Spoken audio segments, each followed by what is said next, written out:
हरिणी, दरवाजा खोलो प्लीज। रात के 2 बजे अपनी बेटी के घर के दरवाजे पर सुरेश पागलों की तरह दरवाजा पीट रहे थे। अंदर बत्तियां जल रही थीं, लेकिन कोई जवाब नहीं आ रहा था। कुछ देर बाद जब पुलिस पहुंची और दरवाजा खोला गया तो बैठक के फर्श पर दवा की एक शीशी पड़ी थी। दामाद देव शांत मुस्कान के साथ बोला, हरिणी अब हमेशा के लिए आराम कर रही है। सुरेश को एहसास हो गया, इस घर के अंदर कुछ ऐसा हुआ है जिसे बदला नहीं जा सकता।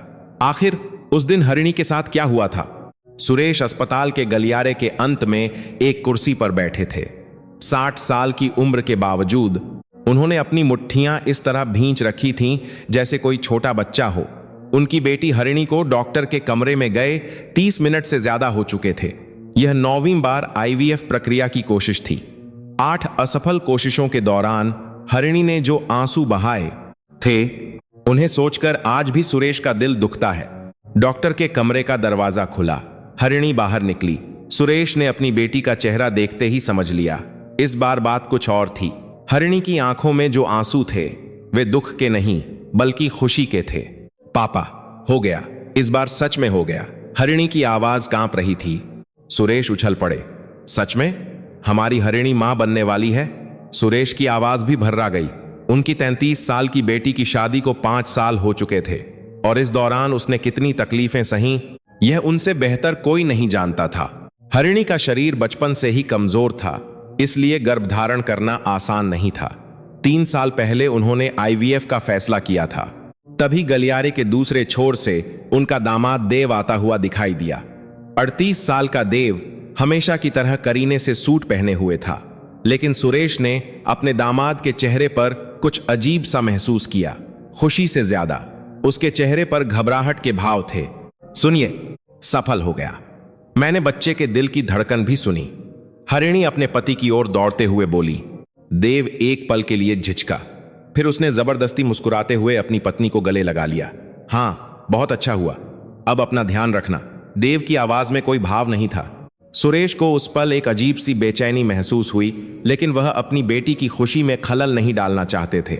शायद देव भी बहुत हैरान है, इसलिए ऐसा कर रहा है, उन्होंने मन ही मन सोचा। जब वे अस्पताल की लॉबी में पहुंचे तो मीनाक्षी इंतजार कर रही थी। वह हरिणी की कॉलेज की दोस्त और सबसे अच्छी सहेली थी। एक नर्स के तौर पर काम करने वाली मीनाक्षी ने हमेशा हरिणी की इलाज प्रक्रिया में मदद की थी। हरिणी, क्या हुआ? मीनाक्षी ने बेचैनी से पूछा। हरिणी ने मीनाक्षी का हाथ कसकर पकड़ लिया और सिर हिलाया। मीनाक्षी, इस बार सच में हो गया, मैं आखिर मां बनने वाली हूं। मीनाक्षी के चेहरे पर एक जटिल भाव आया और गया, लेकिन फिर उसने तुरंत एक बड़ी सी मुस्कान के साथ हरिणी को गले लगा लिया। बधाई हो हरिणी, तुमने बहुत दुख झेले हैं। सुरेश ने मीनाक्षी के कंधे के ऊपर से देव का चेहरा देखा। देव अपना फोन निकालकर किसी से बात कर रहा था। उसका चेहरा लगातार सख्त होता जा रहा था। शाम 7 बजे हरिणी के घर पर गर्भावस्था का जश्न मनाने के लिए एक छोटी सी पार्टी रखी गई। खाने की मेज पर हरिणी के हाथ की बनी खीर थी।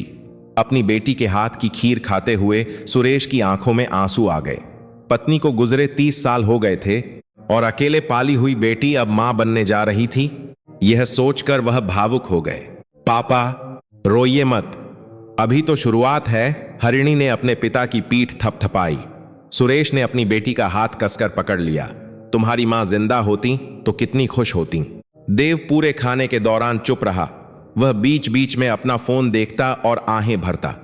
मीनाक्षी को देव का यह व्यवहार अजीब लग रहा था और वह बार बार उसे देख रही थी। जब भी उन दोनों की नजरें मिलती, सुरेश को कुछ असहज महसूस होता। खाना खत्म होने के बाद मीनाक्षी सबसे पहले उठी। हरिणी, गर्भावस्था में सप्लीमेंट्स बहुत जरूरी होते हैं। मैंने तुम्हारे लिए कुछ खास विटामिन्स मंगवाए हैं, इन्हें रोज बिना भूले लेना। मीनाक्षी ने अपने बैग से एक दवा की शीशी निकाली। सफेद रंग की उस शीशी पर कोई लेबल नहीं था। यह क्या है? सुरेश ने पूछा। मीनाक्षी ने मुस्कुराते हुए जवाब दिया, अंकल, यह मैंने अपने अस्पताल से विशेष रूप से मंगवाए हैं। यह गर्भवती मां और बच्चे के लिए बहुत अच्छे सप्लीमेंट्स हैं। हरिणी ने शीशी लेते हुए धन्यवाद दिया। मीनाक्षी, तुम्हारा बहुत बहुत शुक्रिया। तुम ही हो जो मेरा इतना ख्याल रखती हो। देव अचानक उठ खड़ा हुआ। मैं सोने जा रहा हूं, कुछ थकान हो रही है। वह अपनी पत्नी को ठीक से अलविदा कहे बिना कमरे में चला गया। हरिणी के चेहरे पर निराशा साफ झलक रही थी। कोई बात नहीं, वो भी शायद इस खबर से चौंक गए हैं। मीनाक्षी ने हरिणी को सांत्वना दी। रात के 10 बजे मीनाक्षी के जाने के बाद सुरेश अपनी बेटी के साथ बैठक में बैठे। हरिणी सोफे पर बैठकर अपना पेट सहला रही थी। पापा, मैं सच में मां बनने वाली हूं, है ना? बिल्कुल, मेरी हरिणी दुनिया की सबसे अच्छी मां बनेगी। हरिणी अपने पिता के कंधे पर सिर रखकर आंखें बंद कर ली। मेरा बच्चा ऐसा होगा जिसे अपनी मां से बहुत प्यार मिलेगा। तुम यह जरूर कर सकती हो। हरिणी उठी। मीनाक्षी की दी हुई शीशी लेकर वह रसोई में गई। पानी डालने की आवाज आई। सुरेश ने अपनी बेटी को दवा खाते हुए देखा। 2 सफेद गोलियां हरिणी के मुंह में चली गईं। यह वही दवा है? सुरेश ने पूछा। हरिणी ने मुस्कुराते हुए सिर हिलाया। मीनाक्षी ने दी है, इसमें चिंता की क्या बात है? सुरेश ने सिर हिला दिया। बेटी की बात सही थी। 10 साल से ज्यादा समय से साथ रही दोस्त, भला उसे कोई नुकसान क्यों पहुंचाएगी? पापा, अब आप भी जाकर आराम कीजिए। आज आप बहुत थक गए होंगे। हरिणी ने अपने पिता को सहारा देकर उठाया। सुरेश ने अपनी बेटी के माथे पर चूमा। शुभ रात्रि मेरी बच्ची। जैसे ही सुरेश दरवाजे से बाहर निकले, हरिणी ने पुकारा, पापा, मैं आपसे बहुत प्यार करती हूं। सुरेश ने पीछे मुड़कर देखा। उनकी बेटी मुस्कुरा रही थी। वह मुस्कान इतनी उदास क्यों लग रही थी, यह सुरेश उस समय नहीं समझ पाए। मैं भी तुमसे बहुत प्यार करता हूं मेरी बच्ची। दरवाजा बंद हो गया। लिफ्ट का इंतजार करते हुए सुरेश ने एक बार फिर अपनी बेटी के घर के दरवाजे को देखा। एक अनजाना डर उनके दिल के किसी कोने में बैठ गया था, लेकिन उन्होंने सिर झटक दिया। आज मेरी बेटी का सबसे खुशी का दिन है। मुझे बुरे विचार नहीं सोचने चाहिए, उन्होंने खुद को समझाया। घर लौटकर भी सुरेश सो नहीं पाए। देव का कठोर चेहरा, मीनाक्षी की अजीब नजरें और बिना लेबल वाली सफेद शीशी, सब कुछ उनके दिमाग में घूम रहा था। एक पूर्व पुलिसकर्मी की छठी इंद्री उन्हें लगातार चेतावनी दे रही थी। अगले दिन सुरेश का फोन बजा। देव का नंबर था। सुरेश ने कांपते हाथों से फोन उठाया। हेलो पापा जी, हरिणी। देव की आवाज कांप रही थी, लेकिन यह दुख के कारण था या किसी और भावना के कारण, यह समझना मुश्किल था। क्या हुआ? हरिणी को क्या हुआ? सुरेश उछल पड़े। उनका दिल पागलों की तरह धड़कने लगा था। मैंने एम्बुलेंस बुलाई है। हरिणी सांस नहीं ले रही है। सुरेश के हाथ से फोन छूट गया। उनके कानों में एक अजीब सी भनभनाहट होने लगी। कुछ घंटे पहले ही हंसती मुस्कुराती बेटी का चेहरा उनकी आंखों के सामने घूम गया। उन्होंने कांपते हाथों से दोबारा फोन उठाया। मैं अभी आ रहा हूं, किसी भी चीज को हाथ मत लगाना। सुरेश ठीक से कपड़े पहने बिना घर से बाहर भागे। एम्बुलेंस के कर्मचारी हरिणी को स्ट्रेचर पर ले जा रहे थे। उनकी बेटी का पीला पड़ा चेहरा दिखाई दे रहा था। हरिणी, हरिणी, सुरेश चिल्लाए, लेकिन बेटी ने कोई जवाब नहीं दिया।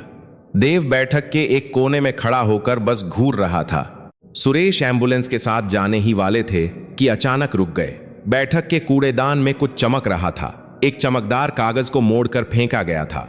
सुरेश ने कांपते हाथों से उसे उठाया। वह एक अल्ट्रासाउंड की तस्वीर थी। वही तस्वीर जिसे हरिणी ने कल इतनी खुशी से दिखाया था।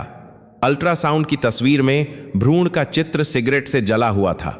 जले और चिपके हुए सिगरेट के टुकड़े तस्वीर पर जगह जगह फैले हुए थे, जैसे किसी ने जिंदगी का मजाक उड़ाया हो।